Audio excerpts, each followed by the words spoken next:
Yes, sir. It's that time, baby. Yes, sir.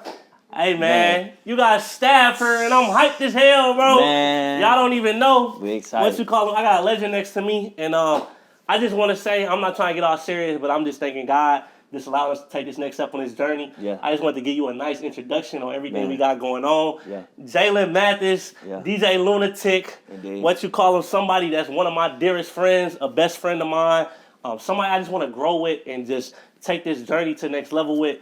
It was just, I thank you so much. It's an honor, I feel like, in my life just to really take this next step of what we want to do off the rip. And it's the team we got. Yeah. Just to have you along the ride. And just knowing somebody I got dedicated with me and that's ready to go. Yeah. Like, it's like game day playing basketball. Man. Somebody that's ready to go to war and take everything we got going up a notch. So I'm thankful, bro. Thank you. Man, I appreciate you just really for being a true friend, bro, a genuine friend. I think it's not many times you run into brothers who are like-minded, you know what I'm saying, on the same type of journey, on the same type of grind, wanting to elevate, wanting to want more out of life, bro. So for you having that in you, it's only right that I continue to support and continue to show love, you know what I'm saying, also continue to grow with you along this journey for real, bro. So I really think with that being said, man, we really want to just pop this thing off, bro, and really give y'all the understanding of just why we here, why y'all sitting here watching us today, man, why we're sitting here in front of y'all, because we feel we have a very valuable message. I mean, this podcast, you really gonna get education, you know what I mean, from special guests who are CEOs, CFOs, entrepreneurs, like people who really doing their thing in their own way. You know what I mean? And not the way that we used to seeing on social media and all of that, but unique grinds and hustles, bro. People with unique stories. And then too, the motivation aspect. I think a lot of this life that we live in, bro, it's all about staying motivated, all about staying not only consistent, but understanding that, bro, you got a greater purpose. We all got a greater purpose. And that's the main reason why we should be motivated and wake up with that energy every day. Like, man, I'm ready to take on this day, bro. I'm ready to win. You know what I mean? The last thing, bro, is just the genuine love, bro. It's all about love at the end of the day, bro. So whenever y'all see us bring anybody on, understand that this somebody we've built a relationship with. This ain't just a random. You know what I mean? Like, we've talked to these people. We know these people. You know what I mean? These are our people. We trust them with the information that they got. And we're not going to sit here and misinform, bro. I feel like a lot of these podcasts, a lot of these social media be misinforming folks, bro. They going to get the real info here, real facts, real words from real people. No, you dig what I'm saying? My brother. Yes, sir, man. We doing this, baby. Off, man. So, first things first, we just really want to touch on just like the upbringing. I want to start with you first, Matt. How was it like just letting everybody know where we come from? We come from the 314. Yes, sir. Lou May, baby. Lou first May. Off, hey. St. Louis, Missouri. Hey, it's on my back, Show Me man. State, dog. It's on my back. So just tell us about the come up in the journey for you, man. Man, the come up in journey for me was very interesting. I grew up. First and foremost, mom had me at 21. She was a bank teller at the time, still sneaking and working in the banks. Shout out to the bank tellers. My mom was too. Yes, sir. Yes, sir. About that paper. You know what I mean? But she came up, and for me, bro, growing up, I grew up around my grandparents a lot, bro. My grandfather's a pastor.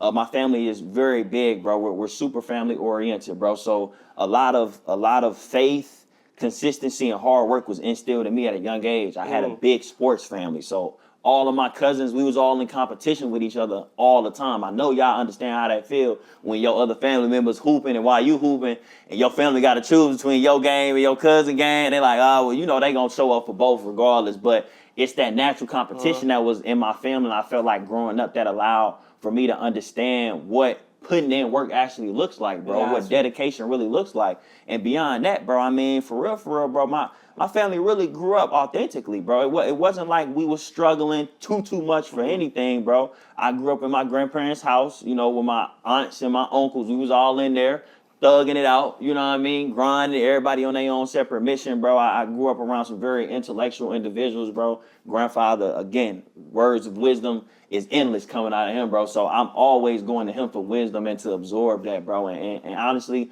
even when we met at Central, bro, same thing. Like, I lived around the corner. If you know Florissant and you familiar with the Lou, you feel me, with Ferguson, shout out to all my folks from them parts. You dig what I'm saying? Y'all know how it is over there. So that really was just a little bit of my upbringing, bro. And honestly, it was very humble. You know what I mean? I wasn't the type that was silver spoon fed. You know what I mean? I wasn't the type that was handed everything. I had to work hard for everything. I was a very independent young brother at the sharp age of 12, 11, because my mama had to go to work. So I come home from school, got to make sure I'm eating, make sure my little brother's straight. You feel me? So I had to grow up quick, you know, but at the end of the day, bro, we here today. So that's all that matters. But what about you, man? What was life like coming up for you? Man, I just want to say, first off, blessed, and I love just hearing everything you had to go through to shape you as just a person, as a man.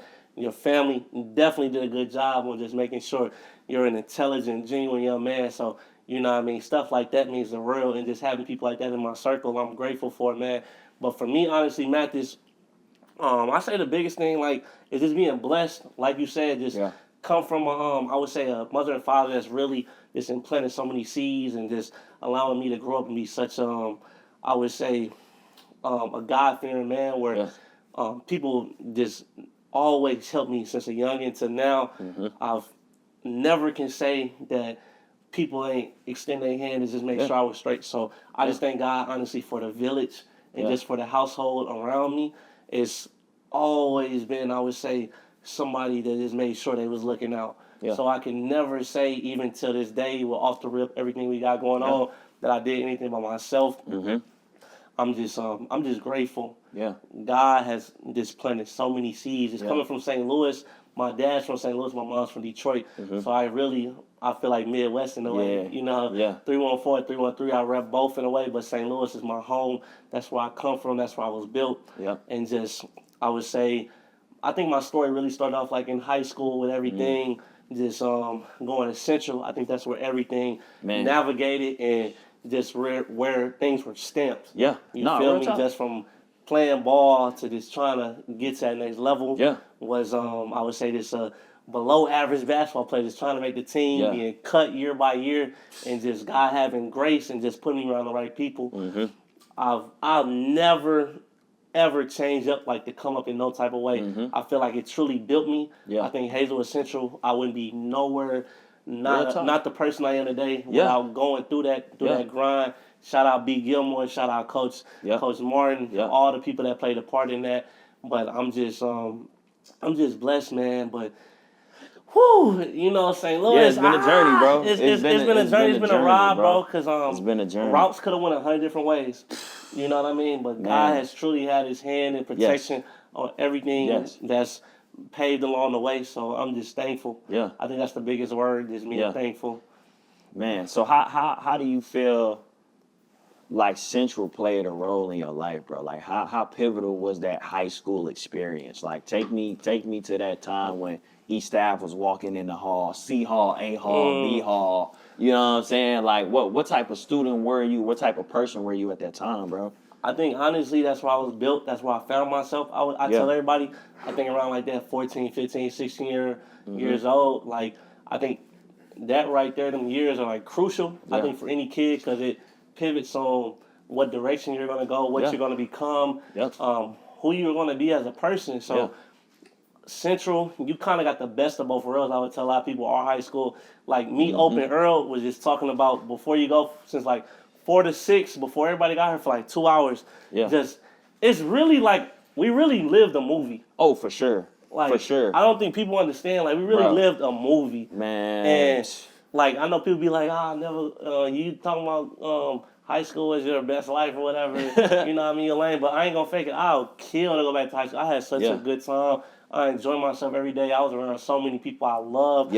Like, I would never change the experience, but it really built me, because I think at Central you got the best of both worlds. Like, you got to see like how it was for people. You did have like black folks with money, and then you had black folks that came from nothing.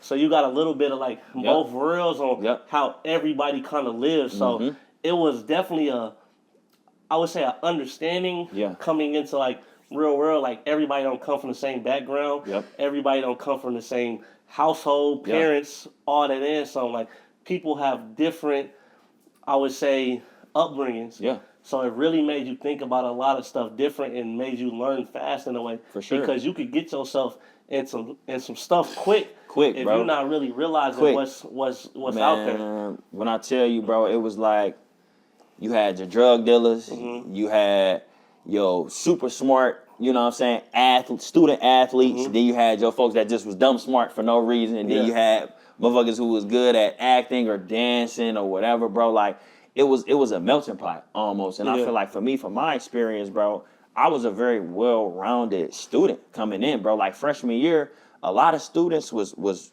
bullshit. You know what I mean? Like, for me, they told me coming in, like, hey, bro, if your GPA not strong to start off, it's gonna be some work that you're gonna have to put in them last years, and it's only gonna get harder. That, honestly. I definitely did. You know what I mean? For like my story, you know, I done said it 100 times. Yeah. But just saying, I don't think I really truly said it off the rip. Yeah. I said on 2 other platforms, like I came out of high school with like a 1.9, 1.8 GPA. I couldn't go to no college. You know what I mean? Like for me, it was like that senior year, them last when basketball season ended, and you see February, March. April, everybody coming, signing days. You call it? Everybody coming to school, and it's depressing. It's so hurtful, like coming to school and not knowing what's your next move. Exactly. And like some athletes, and this go for like a lot of inner cities and low poverty. I feel like situations where when that basketball season ends, some people don't stop coming to school. Like people don't know. Like sports is a staple of what's saving a lot of people, especially in like the black communities. For sure. When people X out sports, because really you training for basketball. Like summertime all the way to the season. Then season you going all the way to about February, March. And when it's over, people not coming to school no more. It's not no point sometimes. Like I got all these teachers, especially when you know they say basketball players or athletes are sometimes privileged. I got all these teachers that passed me along through the season, made sure I was good. I'm not coming no more. It make no sense to me coming to class. But why was that though? Like why? Like what made you feel like it didn't mean that? Was that because during the basketball season, you know you had to keep your grades up because you had to hoop, so you can get on the court? It's definitely, I would say, a motivation to keep your grades up because this is what I love to do, so I'm going to be halfway decent so I can do what I love. And then, like, even for college, like, for me, I tell people, if I didn't hoop, I wouldn't be in college. And, like, we spoke on it the other day. Sometimes, nowadays, year by year, and that's a whole nother topic, but the degree and going to college sometimes is, like, the value of a degree is getting decreased by the year. It is, Like, you can be 16, 17, 18, learn a trade, and go do the same job somebody else doing. So, all this, you know what I mean, going to school sometimes, it's like what I'm going for. You're sick of it, you're tired of it. I'm like, man, I don't know, bro. For me, I think, because I played 3 sports, soccer, basketball, and tennis. So I stayed occupied. So I don't think I had my mind. I know you were a tennis player. Oh, for sure. Yeah, well, you played tennis at Central? Yes. I was on varsity. For real? Yes. I did not know I was like that. all conference at one time. Oh, you was called? I was on that. Yeah, I was on that. Because I think for me, my inspiration was my uncle. My uncle had got me playing tennis because to him, he played it in high school, and then he went and got a scholarship and went to UAPB and played up at University of Arkansas Pine Bluff. So when him going to HBCU and having that student athlete experience, he like, hey, like I really think you should hop on the courts and get right. So I started, bro, and it was really up. That whole 4 years of high school, bro, I played there all 4 years. And I think what that taught me is really how to have strategy, bro. Like, and really how to be precise with what exactly I'm doing. You know what I mean? And that translated to the books. Because for me, bro, my family was on my ass about my education. Like, my family held that high standard for everybody that was in my family that was coming up through school. Like, it was a... If you fail, you need to hurry up and get back right and get back on your shit. Like we wasn't playing none of that because the standard was high. Like my grandfather, his name at McClure North on the wall. You know, he played on the championship team. You feel me? One of the few black people that was on the all white team. You know what I'm saying? Like we broke records. People in my family broke records, bro. And so with that expectation, there was a lot of pressure that came with that, bro. I think sports in high school comes with a lot of pressure, and I think that's what was happening to you when you was dealing with it. You felt the pressure, so you like, hey, let me make sure I'm in the books. But the moment that season was over, it wasn't no pressure. So you like, shit, it's up to me if I really want to go or not. And a lot of niggas was skipping. You know what I'm saying? A lot of niggas, motherfuckers go to lunch and be going after that.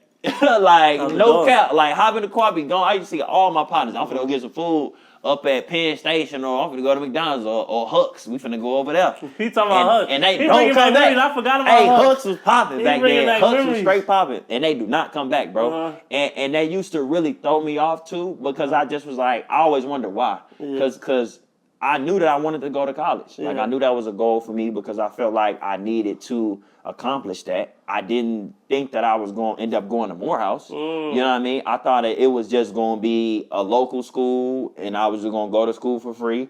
They was doing the that program where you do the assistant teacher, and you get the 2 years of community college for free. That was going on, so I did that easy plug, got the 2 years for free, but I ended up wanting to leave the loop ultimately, bro. So I feel like, for me, like, that was definitely some core memories within those 4 years. And I miss it too, bro. I hooped, you feel me? I felt like Head was a great coach. I just felt like I was one of the players that just was always overlooked, bro. Yeah, that's just what it was, bro. That's just what it was. And I just want to speak on, too, because we just want y'all to know, this is the first time, I'm just going to be real transparent. I feel like, for me personally, I haven't been able to, like, really introduce or give any, like, insight on who staff is. So one thing, too, when Matthews was introducing what this podcast is about, I just really want y'all to know who are the, I would say, the spokesperson and the people that's on the pod, and y'all able to fall in love with us in a way, because in the day, we've been catering to the guests for so long. Yeah. People don't know who the hell I am. Nah, real talk, bro. Let's be real. Hey, and I want this next whatever we doing, what we are doing. Yeah. People to know you as well, JMath, and I know you done took a lane inside the DJ Lunatic. How did all that come about? So at the time, bro, I was living in Seattle. I went to Morehouse, graduated 2022, and I instantly got into Boeing's top financial program. So immediately after graduating, they're like, "Hey, we finna ship you out to Seattle." That already was an adjustment, because I was coming from the South. So having to go over to the West Coast, I'm like, man, I don't know how this really finna go. And I was hearing so many stories about Seattle. Oh, it's always gloomy. People ain't ever happy there. So I was scared, bro. And to be honest, like, I had ended up having a shocking, like, pivotal moment in my life where you go from being surrounded by so much black excellence to barely be surrounded by any black people. And that was crazy for me. Like, I wasn't going out as much. I was in the crib. I was in the gym hellas, because that really was the only thing to do. And I was skating, and I was in the house in my thoughts so much. I'm like, man, I got to get up and do something. Like, I was playing the game, you playing 2K and all that. But after a while, bro, it started getting boring. I'm like, man, I got to find something to do. So I'm like, well, I love music. So I start teaching myself how to DJ. So you self-taught in the DJ? Yeah, bro. Self-taught for sure. Looking at YouTube videos, like, talking to a couple of my family members. DJ Lights Out, my cousin Dwaylen, like, seeing him coming up, you know what I mean? He live out here now in Texas, but he DJ'd alongside DJ Rogers, Mr. Rogers. People know him back in Texas too, in Houston and stuff like that. But it really came from just understanding that I had a love and passion for music and wanting to do more with that, bro. I was like, well, what else can I do with these passions, bro? Like, and that's another thing that I was learning. Like, a lot of us as individuals, we have stagnant passions that we not moving on, that we not investing no time in, because we too distracted on so much of what's going on in the world or what's going on in the corporate environment. We don't be true to ourselves, bro. Like, we don't think about, like, what do Jalen like to do? Yeah. And I sat down, I'm like, man, I like old school music. You know what I'm saying? I like playing in front of the 70, 80-year-olds. Like, I'm one of them. So that's really what got me kickstarted into it. And honestly, and you said something on your story, bro. You was like, if you really invested in your passions, would you be willing to sit on the sideline for years until you come up? Yeah. No cap. I had been self-DJing in the crib with just me and myself for like 2 years until I actually got my first gig, bro. Gotcha. So it was just practicing. Like, and I didn't even know how to record my own mixes yet. I just was playing music in the crib, messing around until I finally got the courage to jump out and do my first event. You know what I mean? And even that was nerve-wracking, because that was a new space. But yeah, bro. But I want to ask you, like, what really got you into podcasting? Like, what was your inspiration behind that? Man, honestly, like, Earl in the house, shout out him. Shout out my big homie Ibrahim Woods. I done told the story a couple times on other platforms, but that's why I'm glad you're here, because I get to tell it on ours, and people get to know the origin story. So my big homie, he was the first one.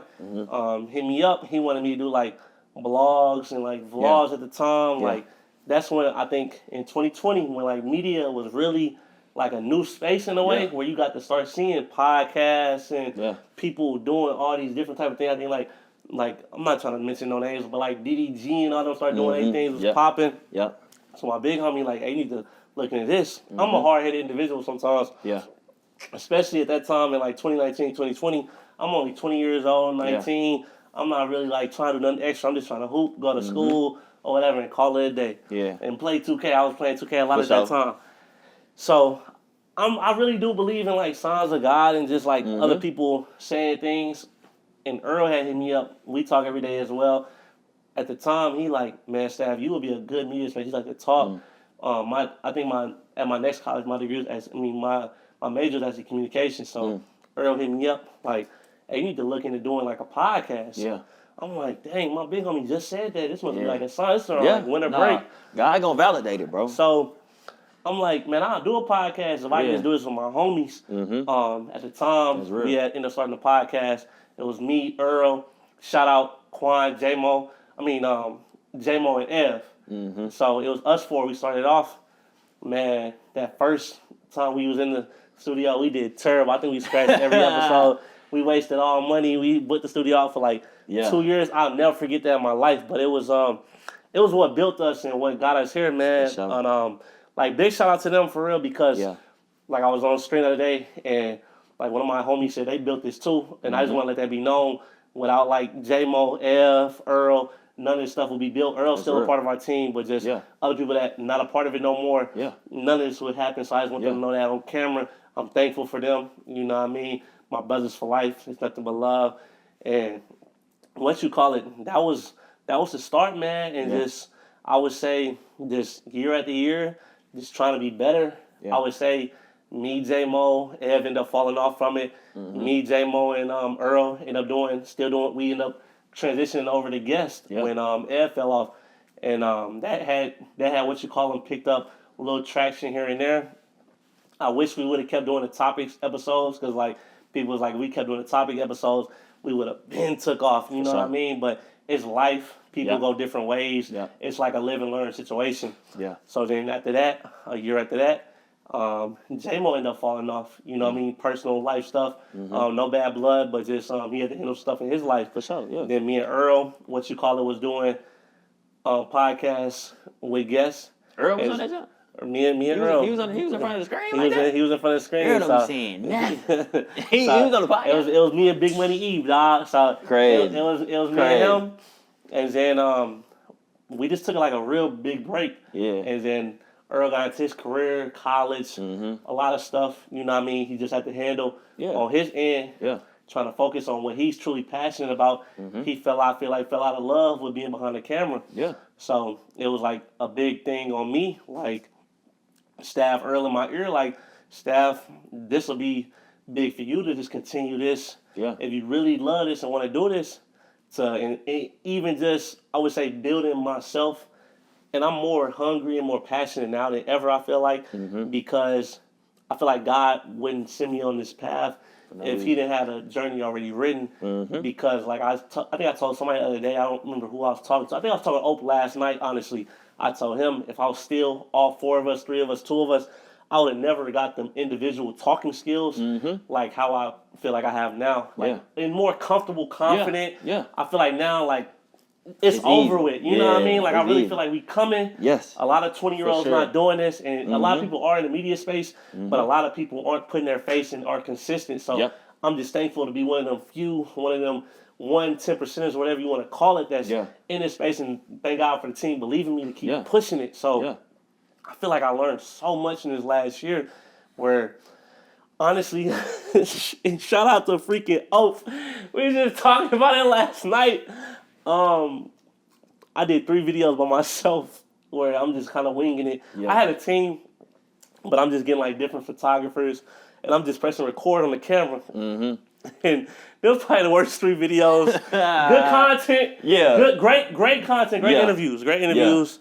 Could be better interviews. Let me stop lying. But the picture and the quality was freaking terrible. It was freaking terrible. Man. So I'm just thankful for Ope just coming in. I think he put like another backpack on everything we got going on.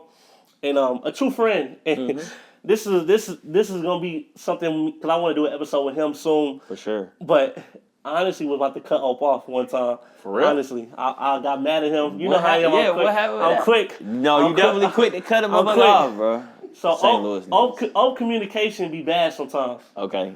So shout out him. It's been way better. I love doing progress. That's all that matters. I'm trying to. It's just some side stuff. I can't speak on that. Right. But right. I'm trying to get him on something Mm-hmm. that'll help us take off or whatever. Mm-hmm. He wasn't like fully communicating. So Right. I'm like, this other guy, I'm like, he's communicating, but it's like more like business, like Okay. where me and Oak, that's Mm-hmm. why I really love him. I think we're true friends. And over the year, I would say becomes one of my best friends. I would Yeah. say like truly somebody I would call that's in my corner. We can talk about. I'm comfortable speaking on with everything. Yeah. I feel like that's a true help. I think it's a lifelong friend and gonna be a part of this journey. For sure. And I would say somebody that really flipped off the rip because without people like him, off the rip wouldn't be nowhere near That's real. the quality and just everything we're doing. Yeah. So I'm really thankful for people like that that's put in this team and everything we got going. So, man, through the years, it's just been a lot since 2020, man. That's a long time. It is. 2025, and like this is my first time really speaking On it. again, like, Mhm. and not even just catering to a guest, catering to like Eric Stafford and JMath. So Right. I'm thankful to be able to get back into it and have fun with it. Yeah, like for sure. I feel like I'm enjoying it. I'm sure. hungry. Yep. I've been studying, researching. Yep. The Twitch is going. Follow the Twitch, OTR_staff. Mm-hmm. It's so much in line with the media space. I'm thankful because I wasn't even able to talk this fluent 5 years ago, 4, 3, 2 years ago. stuttering. So freezing up, Freezing freaking stuttering, not knowing what to say, don't know how to get to another question. Yeah. Like all of that, just the Yeah. jitters and everything. Yeah. Just was there. Like now I'm comfortable. I'm confident. I'm here. I'm Feeling treating it, bro. like another Yeah, game you in day. your element. I You do in get your nervous element, sometimes. bro. Look at me wrong. It's Like, good nerves, though. It's game day nerves, and bro. it's good. It's a good. I would say. What's the word? Not good pressures. Yes. Yes. So a good Yes. pressure, like Yes. I was about to say privilege, but a good pressure. Yeah. So I'm just thankful, man.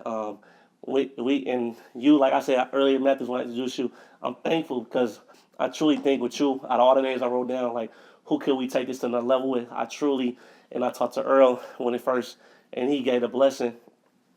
Me and you on camera, I really think we can Most definitely. take bro. this to where we need to go, and just the team we got backing us, and everybody that's playing a part off the rip.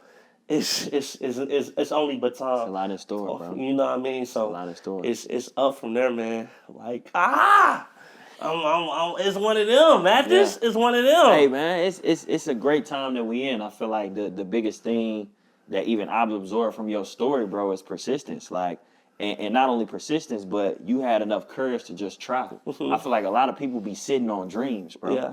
You know what I mean? And when you sit on a dream, it ain't gonna do shit but continue to linger in your mind. Yeah. Until you act on it. And then knowing that even when you acted on it, you fucked up. You know what I'm saying? And it was shitty. But you did it. And then after that, you learn, and then you grew from there. And now you here, bro. And I think a lot of people sometimes get too afraid with trying to perfect the preparation.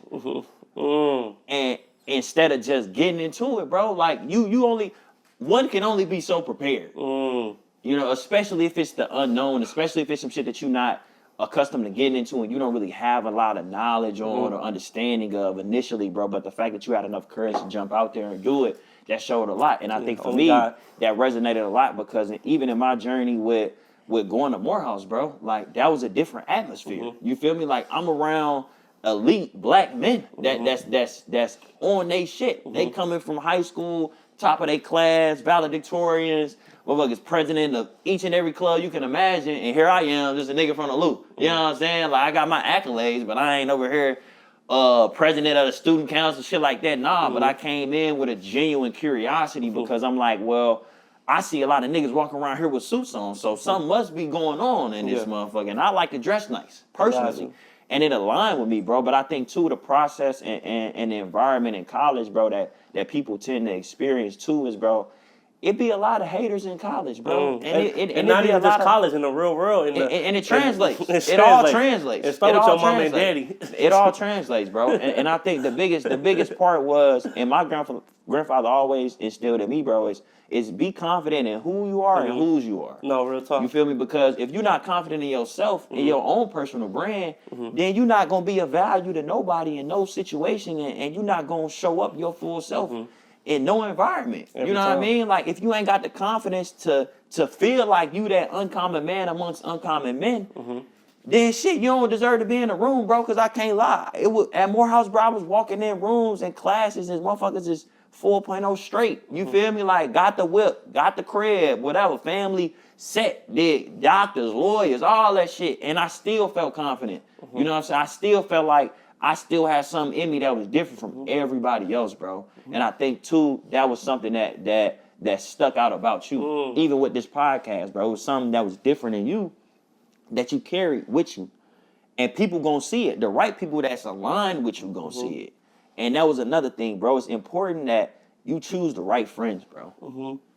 Because the people that was surrounding you in your story and your come up was the right people that needed to be around in that season. Some people lasted beyond that season. Some people didn't. No love lost at the end of the day. But it's about who you choose to be around you, bro. And I feel like so many people choose the wrong motherfuckers. And then on top of that, the motherfuckers that they choose be influenced by the wrong shit. So you gonna naturally absorb the wrong shit. But we not thinking like that. We not thinking about being with people who are in spaces we not even in yet, bro. Because niggas too busy getting intimidated. Niggas feel like they gotta be the smartest in the room. No, I shouldn't be the smartest person in no room, bro. If I wanna grow.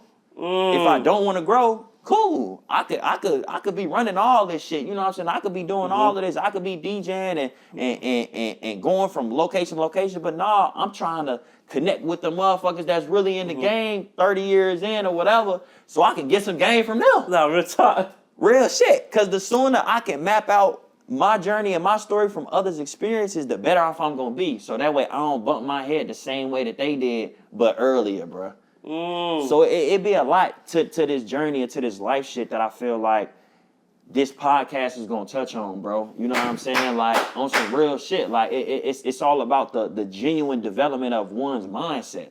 And how can I get to a successful point, not monetarily, but more so from a life value perspective, bro. I want to be successful in life. I don't need the money. I want to be able to pick up the phone and call somebody and get whatever I need from a resource perspective, right? I want to be able to know and be connected to motherfuckers to where they invite me to red carpet events. They like, Jay, I fuck with you. Slide. You know what I mean? Because having access gives and grants you exposure. At the end of the day. Having access gives and grants you exposure. You just got off B-Hand. You had access to B-Hand, and that caused what? Exposure. You feel me? To be able to shake hands and not be in rooms unimagined, bro. And you was doing it even before, even with all of the other legends you had on the podcast. More exposure. You feel what I'm saying? So we got to get out of that mindset of feeling like we got it all figured out and feeling like we got the golden answer to all of this shit, bro, because we don't. We only know so much. At the end of the day, God got the final answer. And we got to be praying to get more clarity on what the answers need to be for the next steps that we taking. We too busy leaning on our own understanding. That be the problem. We feel like, oh, I know what to do. I got this. Nah, nigga, you need to go tap in with OG because he done been through it 15 times. And he can tell you exactly how to get it in this environment that you in. But niggas just got to lock in, bro. You know what I'm saying? Like, overall, I feel like this is going to really be a great opportunity to really feel and hear the real shit about grinding, bro. Real shit. Like, I've listened to so many other podcasts and it just sounds so cliche. Like, so cliche and it's never no real aspects about it. Niggas acting like they so perfect. You not. Went through the you know what I mean? Man. Went through the ringer. Man. Canceling this crap. Man. So I'm just glad, you know, that we finally get a chance for not only the message to be heard, but understanding that nowadays being genuine is the best quality to have, bro. Preach. It's really the best quality to have. There's so many fake people in this world, so many shiesty motherfuckers in this world, so many motherfuckers that just want you for transactional reasons, so many motherfuckers in this world that just want to suck the life out of you, want to fucking be a leech, don't want to see you succeed, got plans, in the back of their head to be ill, to have ill will towards you, bro, and you don't even know it, you don't even see it yet, but it's happening. You feel me? And then it exploded in your face, and they like, I told you so. But the whole time they done plotted on it and knew you was gonna fail and was praying on your downfall. So, man. I just feel like I got so many gems out there, y'all. You can still go if you got something to say. Nah, bro. It should be, it shit just be, niggas go through so much, bro. And that's why I'm thankful, y'all, for him being on this, because we had some practice runs. I'll just be real with y'all. And I even myself got a lot more research and learning to do, because me and JMath sat down. I'm like, JMath is an amazing speaker. I could be intimidated, but I'm thankful. Because stuff like this is genuine. You speaking from the heart. Yeah. And it make me want to go harder. Like, for sure. And it's excited and just the message you bringing out, that's why we about to take this to a whole other level. So I'm thankful. Anything else we need to speak on before we wrap this up? Man, I think that's a great intro to start, bro. I think that as these episodes go, people gonna learn more about us, bro. I'm not finna just spill everything out the first episode. It's just the first go. You feel what I'm saying? It's the intro to the lifestyle of each style in JMath. You feel me? You here now. You chilling. You with us. Like and subscribe. You feel what I'm saying? Hit that jump. You feel me? We in this jump, man. Appreciate y'all tapping in. Like you Appreciate said, the love. like and subscribe. We gonna see y'all next episode. Thank y'all.